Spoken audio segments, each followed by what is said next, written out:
பாரத் மாதா கி ஜெய். இப்போதைக்கு சம்பந்தம் இல்லாம இதை சொல்ற. சாமி சரணம். அல்லாஹ் அக்பர். தேவனே கர்த்தரே மன்னியும். என்ன ஒரு கேள்வினா, 1940 இருந்தே அங்க ஆடு இருக்கிற பழக்கம் இருக்கு. கிட்டத்தட்ட ஒரு 60-70 வருஷமாவே அது பண்ணிட்டு இருக்காங்க. இப்ப மட்டும் ஏன் திடீர்னு இந்த பிரச்சனை பண்றாங்க? அவங்கதான் ஏதோ சிக்கன் நிர்மலன்னு சொல்லிட்டு இருக்காங்களே. முஸ்லீம்ஸ் எல்லாம் வந்துட்டு சிக்கந்தர் மலைன்னு சொல்லுவாங்க, இந்துக்கள் எல்லாம் வந்துட்டு கந்தர் மலைன்னு சொல்லுவாங்க.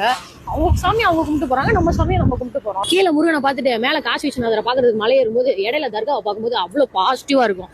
அப்பா நம்ம படிச்ச மாதிரியே தான் ரொம்ப சகோதரத்துவமா ஒற்றுமையா இருக்கு இந்த சமூகம் அப்படின்னு தோணும். தமிழ் கடவுள் முருகன் சொல்றாங்கல்ல, அந்த தமிழ் கடவுள் முருகன் முன்னாடி அனைத்து சாதியினரும் அர்ச்சகர் ஆகலாம்னு யாரும் போராடல, தமிழ்ல தான் அர்ச்சனை பண்ணணும்னு யாருமே போராடல.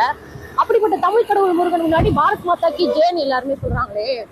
அந்த பாரத் மாதா கி ஜெய்ன்ற ஒரு வார்த்தையை முதல்ல முழக்கமிட்டது அஜிமுல்லா கான்கிற ஒரு முஸ்லீம் தான். எது எப்படியோங்க, என்னத்தா தீபாவளி வந்துருச்சா அப்படின்னு இந்துக்களை பார்த்து கேட்கிற முஸ்லீம்ஸும், என்னவாமா ஜும்மா தொழுகை கிளம்பலையா அப்படின்னு முஸ்லீம்ஸை பார்த்து கேட்கிற இந்துக்களும் எப்பவும் போலதான் இருப்போம். பிகாஸ் இது வடநாடு இல்ல, Tamil Nadu. We are poor but educated.